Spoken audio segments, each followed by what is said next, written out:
కూడా అది 3 men committee సిఫారసు చేసినప్పుడు డిమాండ్ చేయండి. ప్రజావాణి అనేటువంటి ప్రజల సమస్య ఏ సమస్య పరిశీలన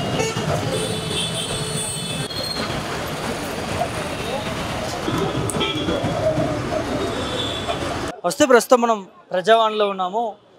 తెలంగాణ ప్రభుత్వం కాంగ్రెస్ ప్రభుత్వం అధికారంలోకి వచ్చిన తర్వాత ప్రజావాణి ప్రజల సమస్యలను మేము సాల్వ్ చేస్తున్నామని చెప్పి గొప్పగా చెప్తూ ఉంటారు. కానీ ఇవాళ ఆర్టీసీ నుంచి రిమూవ్ చేసినటువంటి ఆర్టీసీ కార్మికులు భారీ ఎత్తున ప్రజాభవన్ ముందు నిరసన తెలుపుతున్నటువంటి పరిస్థితి చూస్తూ ఉన్నాము. దాదాపు వాళ్ళు 2 సంవత్సరాల నుంచి కూడా కాంగ్రెస్ ప్రభుత్వం అధికారంలోకి వచ్చినప్పటి నుంచి ఇప్పటి వరకు కూడా అనేక వినతి పత్రాలు ఇవ్వడం జరిగింది. సో ప్రభుత్వం నుంచి కూడా ఒక జీవో కూడా జారీ చేయడం జరిగింది. ఏదైతే రిమూవల్ చేసినటువంటి వివిధ కారణాల వల్ల రిమూవ్ చేసినటువంటి ఆర్టీసీ కార్మికులు కొంతమంది తీసుకోవాలంటూ కూడా జీవో పాస్ చేసినా కూడా మరి ఆర్టీసీ ఎండీ సజ్జనర్ మాత్రం దీన్ని స్పందించట్లేరు. సో ఆర్టీసీ సంబంధించిన బస్ భవన్ కూడా వెళ్ళడం జరిగింది. అయినా మాకు స్పందన రావట్లేదు, మాకు న్యాయం లేదంటూ కూడా దాదాపు ఒక 1200 మంది వరకు కూడా కార్మికులు ఇవాళ ప్రజావానికి చేరుకున్నారు. ఒకసారి వారితో మాట్లాడించే ప్రయత్నం చేద్దాం. చెప్పండి, ఏంటి సార్ మీరు మొన్న బస్ భవన్లో కూడా కనిపించారు, అనేక దఫలుగా తిరుగుతూ ఉన్నారు, వినతి పత్రాలు ఇస్తా ఉన్నారు. మేము బస్ భవన్, ప్రజాభవన్, తర్వాత సీఎం గారి ఇంటికి, మంత్రుల ఇంటికి, అందరి ఇళ్ళకి తిరుగుతూ ఉన్నాము. మేము గత సంవత్సరం నుంచి మా ఉద్యోగాలు ఆర్టీసీలో కోల్పోయినటువంటి మా ఉద్యోగాలు మాకు ఇప్పించండి అని మేము సంవత్సరంన్నర నుంచి తిరుగుతూ ఉన్నాము.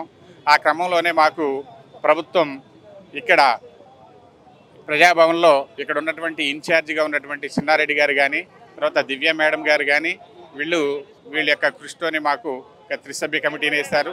ఆ త్రిసభ్య కమిటీ సిఫార్సుల మేరకు ప్రభుత్వం ఏప్రిల్ 28, 2024 నాడు ఒక జీవో జారీ చేసింది. ఆ జీవోలో ఉన్నటువంటి సమాచారం ఏంటంటే, ఈ జీవో ప్రకారం మీరు అంటే ఆర్టీసీ పరిధి లోపల ఉన్నటువంటి వారికి 30 రోజుల్లో ఉద్యోగాలు ఇవ్వండి, తర్వాత ఈడీ గారి పరిధి దాటినటువంటి వాళ్లకు 60 రోజుల్లో ఉద్యోగాలు ఇవ్వండి అని చెప్పేసి జీవోలో ఉంది. కానీ ఆ జీవోలో ఉన్నటువంటి ఆ జీవోని అమలు చేయట్లేదు. ఈ జీవో వచ్చి 3 నెలలు కావస్తున్నా కానీ మరి అధికారులు ఈ జీవోని అమలు చేయట్లేదు. దానికోసమే మేము ఈరోజు ప్రజాభవన్కి వచ్చి మరొకసారి ప్రజాభవన్ ఇన్ఛార్జ్ అయినటువంటి చిన్నారెడ్డి గారిని, దివ్య మేడం గారిని కలిసి రిక్వెస్ట్ చేద్దామని వచ్చాము. మేము అంటే మీరు దాదాపు 3 నెలలు అవుతా ఉందని అంటున్నారు జీవో వచ్చి, మరి ఎందుకు ఇంప్లిమెంట్ చేయట్లేరు? మీరు అనేక దఫలాలుగా నిరసన తెలుపుతా ఉన్నారు, ఇంట్లో చుట్టూ తిరుగుతున్నటువంటి పరిస్థితి. అయితే ఈ ప్రశ్నకు సమాధానం మరి మేము చెప్పాలంటే ఏం చెప్తాం? అధికారులు అయితే మేము ఎప్పుడు వచ్చినా కానీ ప్రాసెస్లో ఉంది అంటున్నారు, ప్రాసెస్లోనే ఉంది అని చెప్పేసి పంపిస్తున్నారు. తర్వాత మరి ఇక్కడ ఇంకెవరున్నారు? మంత్రి గారి దగ్గరికి వెళ్ళాము. మంత్రి గారి దగ్గరికి వెళ్ళినా కానీ మంత్రి గారు సరిగ్గా దీని గురించి పట్టించుకోవట్లేదు.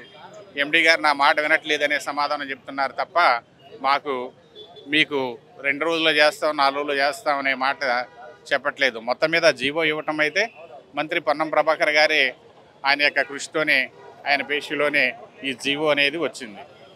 జీవో వచ్చినా కానీ ఇంప్లిమెంట్ మాత్రం కలగట్లేదు. సజ్జనార్ గారు ఏమంటున్నారు? సజ్జనార్ గారిని కలవడానికి అసలు మాకు అపాయింట్మెంట్ కూడా ఇవ్వట్లేదు. ఎన్నిసార్లు వచ్చినా బస్సు భవన్కి ఉన్నా లేడనిపిస్తున్నారు, అపాయింట్మెంట్ ఇవ్వట్లేదు మాకు. ఇప్పటివరకు జరుగుతున్నటువంటి వ్యవహారం అయితే ఇది. ఇక మేము చేయాల్సింది ఏముంది? మరొకసారి మీ మీడియా ద్వారా సీఎం రేవంత్ రెడ్డి గారికి అప్పీల్ చేసుకుంటున్నాం. సార్, ఒక్కసారి ఆర్టీసీ రిమూవ్డ్ ఎంప్లాయీస్ యొక్క సమస్యని మీరు దీని మీద దృష్టి పెట్టి ఒక్కసారి మీరు అనుకుంటే ఎంత 1 గంటలో అయిపోతుంది సార్. మరి మీ మీదే మేము ఎన్నో ఆశలు పెట్టుకున్నాము. అదేవిధంగా మీరు సీఎం అయితే మా సమస్యలు తీరుతాయని గత ఎన్నికల్లో మేము మీకు సహకరించాము సార్. అదేవిధంగా మీరు మా ఉద్యోగాలు మాకు ఇస్తారని మేము ఆశిస్తున్నాము. ఆబ్సెంటిజం కాలేదు అంటే డ్యూటీలు ఇస్తా అని చెప్పేసి తిప్పించుకుంటా ఉన్నారు, ఇంకా ఇస్తలేరు. దాని గురించి అడుగుదామని లాస్ట్ ఫైనల్ అండి, మళ్ళీ అడుగుదామని వచ్చినాం. బస్ భవన్ పోయినాం, సెక్రటరియట్ పోయినాం, ప్రజావానికి వచ్చినాం, తిరుగుతూ ఉన్నాం. ఇస్తాం అంటారు, అదే అనేది చెప్పడనే చెప్తలేరు. మా ఉద్యోగాలు మాకు కావాలని కోరుకుంటున్నాం. చిన్న చిన్న కారణాల వల్ల, తప్పుల వల్ల తీసేయడం జరిగింది. ఒకసారి అవకాశం ఇవ్వండి అని ప్రాధాయపడుతున్నాం. ప్రభుత్వం జీవో ఇచ్చిందని చెప్తున్నారు కదా మరి. జియో ఇచ్చిర్రు, అయినా సత్యనారాయణ గారు ఇస్తలేరు. వాళ్ళు మీరేం చేస్తున్నారు? ఉద్యోగం కోల్పోయారు కదా, ప్రజెంట్ లారీ చేస్తున్నారు, లారీ డ్రైవర్ చేస్తున్నారు. ఆ డ్రైవర్గా చేస్తున్నారు. ఎట్లా ఉన్నారు వేతనాలు కానీ మీ కుటుంబ పరిస్థితులు ఎట్లా ఉన్నాయి? బాధాకరంగా ఉన్నాయి, బాధాకరంగా ఉంది. ఇబ్బందులు పడుతున్నారా? ఇబ్బందులు పడుతూనే ఉన్నాం. కొంచెం మా డ్యూటీలు మాకు మళ్ళీ తిరిగి ఇవ్వాలని ప్రాధాయపడుతున్నాం. అంటే మా సారు ఆయనకు 15 సంవత్సరాలు అవుతుంది. ఆయనకు చదువు రాదు, ఏం రాదు. ఉద్యోగం టిమ్ము చేయమని చెప్పిండ్రు, టిమ్ము చేసిండ్రు. టిమ్ము చేస్తే ఆయనకు కొట్టరాక కొడితే డబ్బులు తిన్నారు అని కేసు రాసిండ్రు. 15 ఏళ్ళ కాలం నుంచి ఉద్యోగం పోయి పిల్లలను తల్లిదండ్రులను సాధడానికి ఇబ్బందిగా ఉన్నాం మేము. 15 సంవత్సరాలు అండి. మొన్న ఆయనకు ఉద్యోగం ఇస్తారా రేవంత్ రెడ్డి సారు, ఆయన ఇంకో సారు ఉన్నారు, మరి ఇస్తారు చేస్తారా అంటే ఇట్లా ప్రజాభవన్కి వచ్చి 4-5 సార్లు అప్లికేషన్ కూడా పెట్టిండు. పిల్లలను మమ్మల్ని రోడ్డు మీద పడేసిండ్రు. ఉద్యోగం రావాలి, ఇవ్వాలి, దయచేసి ఇవ్వాలని కోరుకుంటున్నా. ఉద్యోగం మీద కానీ ఏం పని చేయట్లేదు. ఏమున్నది, కూలీనాలు చేసుకొని బతుకుతున్నాం. ఇంట్లోకి వెళ్ళట్లేదు. పిల్లల్ని చదివించాలంటే కూడా ఇబ్బందిగా ఉండి చదువులు కూడా మానిపించేసినాం. అప్పుడే ఫీజులు కట్టాలంటే. ఎంతమంది అమ్మ పిల్లలు? ఇద్దరు పిల్లలు. చదివించాలంటే కూడా చాలా ఇబ్బంది అవుతుంది. చదువులు బంద్ చేయించినాం. ఇక ఉద్యోగం ఇస్తే మీకు అందరికి ఈడీ సార్కు, ఎండి సార్కు అందరికి పెట్టుకున్నాం. లాస్ట్కు లేబర్ కోర్టులో కూడా పెట్టినాం. అసలు ఎందుకు కట్ చేస్తారో, ఎందుకు ఇస్తలేరో తెలియదు.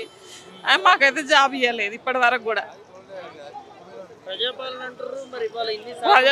మేము ఇన్నిసార్లు ప్రజాపాలన మనకు చేస్తారేమో, ప్రజలకు ఏదైనా చేస్తారేమో అని ప్రజాపాలన కూడా చేసి అలా అప్లై చేసుకున్నాడు వచ్చి, కానీ ఏం లేదు. 15 సంవత్సరాల నుంచి కూలీనాలు పని చేసుకున్నారు. ఆయనకు చదువు రాదండి, 9వ తరగతి చదువుకున్నాడు అంతే. ఆయన టిమ్మెట్లో నడుపుతాడు, టిమ్మెట్లో చేసిండు, టిమ్ ఉద్యోగం ఇచ్చిండ్రు. ఆయనతోటి వచ్చిన డ్రైవరు దొంగతనం చేసి వాడు ఈయన మీద నెట్టేసి ఈయన మీద కేసు రాసిండ్రు. వాళ్ళు రెడ్డోళ్ళు, సిహెచ్బి రెడ్డి అని వాడు ఉన్నాడు ఒకడు, వాడు ఈయనతోటి వచ్చిండు. ఆ రోజు ఈయనను అది చేసిండ్రు. మళ్ళీ వానికి ఇచ్చిండ్రు ఉద్యోగం, చేసిండు, రిటైర్మెంట్ కూడా అయ్యిండు. మా జీవితాలు ఇట్లే ఉన్నాయి. ఇంకొక ఈయనకు ఒక 6 నెలలు అయితే రిటైర్మెంట్ దగ్గరకు వచ్చింది. ఇక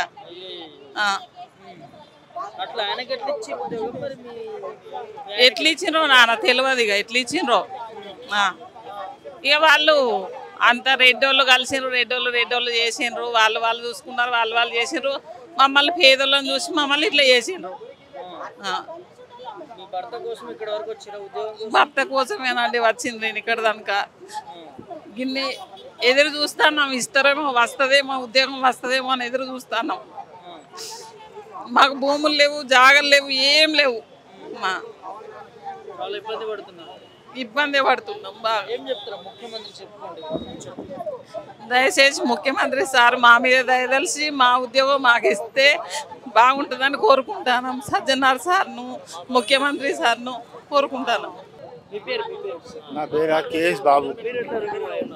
అదే టిమ్ము వరంగల్ వండిపోల టిమ్ము 2010 అయినా 2010 మేల ఇంతవరకు నాకు నౌకరు రాలేదు. ఇంటికి వచ్చిన 3-4 సార్లు పెట్టినా, కమిషనర్ ఆఫీస్లో పెట్టినా, ఆడపోయింది, ఏడా ఇచ్చినా ఇవ్వలే.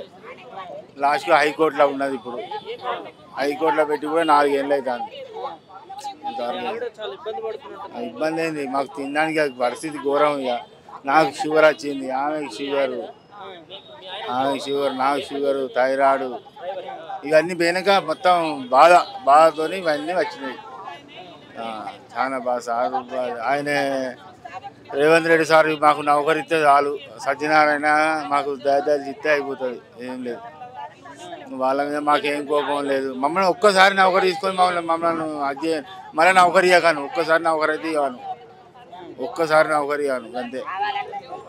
మా చిన్న దెబ్బ ఇది, చిన్న తప్పే కానీ పెద్దగా అయింది. 16 ఏళ్ళు అంటే ఏం తప్పు? గంతగానో నేను లక్షల, కోట్ల, వందల, వేల అనేది ఏం తీసుకోలే, కానీ నా మీద చేసింది అట్లా. నా పేరు కేఎస్ రాయుడు, దేవరకొండ డిపో, నల్గొండ జిల్లా దేవరకొండ డిపో. డ్యూటీకి వెళ్ళి ఒక ఆంటీ గారు దేవరకొండ చింతపల్లికి 50 రూపాయలు టికెట్ తీసుకున్నారు. తీసుకొని చింతపల్లిలో దిగుకుంటే మాల్ వరకు ఓవర్ రైడింగ్ వచ్చింది. ఓవర్ రైడ్ చెకింగ్ కూడా ఎక్కారు. చెకింగ్ కూడా ఎక్కి ఆవిడ అబద్ధం చెప్పింది. నేను పైసలు ఇచ్చాను సార్, నాకు ఇదే ఇచ్చాడని అబద్ధం చెప్పింది. చింతపల్లిలో దిగలేదు ఆవిడ, పొరపాటు ఓవర్ రైడింగ్ వచ్చింది. ఇంకా అదొక్కటి పట్టుకొని కేసు రాసి సస్పెండ్ రిమూవ్. చిన్నదానికి ఘోరాతి ఘోరంగా ఆవిడ అబద్ధం చెప్పింది. ఆ అబద్ధాన్ని నిజం చెప్పి మమ్మల్ని మటా చేస్తారు. అంటే ఇప్పుడు మా పరిస్థితి అగమ్య గోచరం ఉంది. ఇప్పుడు 3 years అవుతుంది. ఇంకొక 8 monthsలో నా రిటైర్మెంట్ ఉంది. 30 ఏళ్ళు చేస్తా, 30 ఏళ్ళు చేస్తా. 8 monthsలో రిటైర్మెంట్ ఉంది. పెళ్లికి ఎదిగిన 2 ఆడపిల్లలు ఉన్నారు. పెళ్లికి ఎదిగిన 2 ఆడపిల్లలు ఉన్నారు. అటు ఇటు కానీ అగమ్య గోచరంగా ఉంది మా పరిస్థితి. ఏదో ఇప్పటికి సంవత్సరం నుంచి తిరుగుతున్నాం. ఇస్తారు మా బతుకులు కొద్దిగా ఇది చేయండి అని చెప్పి బతిలాడుకుంటూ కాళ్ళు పట్టుకుంటూ ఎంతో ఇదిగా ప్రయత్నం చేస్తున్నాం. కానీ ఇక్కడ చివరికి ఆ సెక్రటరీ నుంచి ఆ 3 సభ్య కమిటీ మాకు ఆర్డర్ ఇచ్చింది 2 monthsలో వీళ్ళకి ఉద్యోగాలు ఇవ్వండి అని. కానీ ఇంతవరకు మమ్మల్ని కనికరించడం లేదు. అక్కడ ఎక్కడ వచ్చిందో తేడా తెలియదు. ఎక్కడ తప్పు జరుగుతుంది అనుకుంటున్నారు మీరు? అంటే ఏం చెప్తున్నారు అధికారులు? అధికారులు అంటే ఇంకా వాళ్ళ వ్యక్తిగత మనసుకే ఇది చేస్తున్నాం. మమ్మల్ని కనికరించమని 3 సభ్య కమిటీ మాకు సెక్రటరీ నుంచి ఆర్డర్ ఇచ్చింది కూడా. ఇచ్చినా కూడా దాన్ని అమలు చేయడం లేదు. అంటే ఎందుకో మరి మా మీద కక్ష కట్టారా ఏంటా అన్నట్టు అనిపిస్తుంది. దేనివల్ల అనేది తెలియదు. ఇంకా అదొక్కటే మా బతుకులు కొద్దిగా ఈ ఒక్కసారన్నా ఇచ్చేసి ఏ ఇబ్బంది కలగకుండా ఒక 8 నెలలు ఉంది నా సర్వీసు. ఆడపిల్లలు పెళ్ళిళ్ళు చేయాలి, అగమ్య గోచరంగా ఉంది. అయ్యా బాబు అని బతిలాడుకుంటున్నాం సార్. అయ్యా బాబు మమ్మల్ని కనికరించి మా ఉద్యోగాలు మాకు ఇచ్చి మాకు పునర్జన్మ ప్రసాదించండి. సజ్జనార్ గారు మాకు పునర్జన్మ ప్రసాదించండి. మా పొరపాట్లు ఏమన్నా ఉంటే క్షమించండి.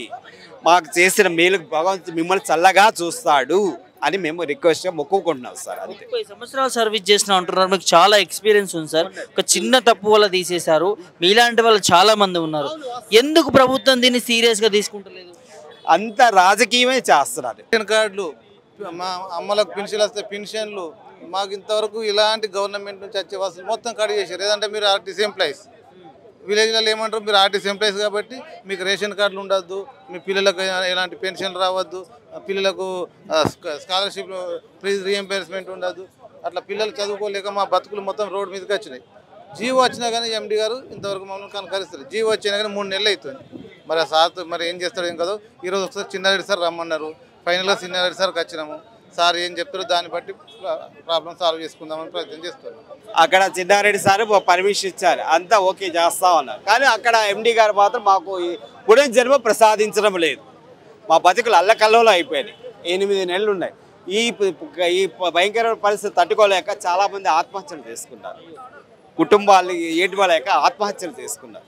దానికి మీ ద్వారా రిక్వెస్ట్ చేసుకున్నా, అయ్యా సజ్జనార్ గారు ఎండి గారు గవర్నమెంట్ ఇచ్చిన ఆర్డర్ని ఇది చేసుకొని మమ్మల్ని కనుక మాకు పునర్జన్మ ప్రసాదించండి అని చేతులెత్తి మొక్కుతున్నాం సార్. మళ్ళీ ప్రజాభవన్లో కనిపించారు మీరు. మాకు ఇక్కడ బస్ భవన్లో కూడా నిరసన తెలిపారు. న్యాయం జరగట్లేదు అని చెప్తున్నారు. ఎండి సజ్జనార్ సార్ కారణంగా బస్ భవన్ ముందట మేమే, తర్వాత ఆర్టీ భవన్ ముందట మేమే, సెక్రటరీ ముందట మేమే, ప్రజావాణి ముందట మేమే. ఎందుకంటే తెలంగాణలో ఉన్నటువంటి మొత్తం మంది ఆఫీసర్లు ఒక టైపు ఉన్నారు, ఆర్టీసీ ఎండి సజ్జనార్ సార్ ఇంకొక టైపు ఉన్నాడు. మాకు ఉద్యోగాలు ఇవ్వమని చెప్పి గవర్నమెంట్ ఆఫ్ తెలంగాణ జీవో ఇచ్చింది. జీవో ఇచ్చినా కూడా నేను ఇవ్వనని చెప్పి సార్ దగ్గర పెట్టుకున్నాడు. దాన్ని ఎలా ఫైనలైజ్ చేస్తామని అన్నారు. ఎవరు చిన్నారెడ్డి సార్, దివ్య మేడం. ఇవాళైతే ఫైనలైజ్ చేయరు, లేకపోతే చింపవుతారు పడితే మేము నెక్స్ట్ స్టెప్ ఏంటంటే కోర్టుకు వెళ్తాం, హైకోర్టుకి వెళ్తాం.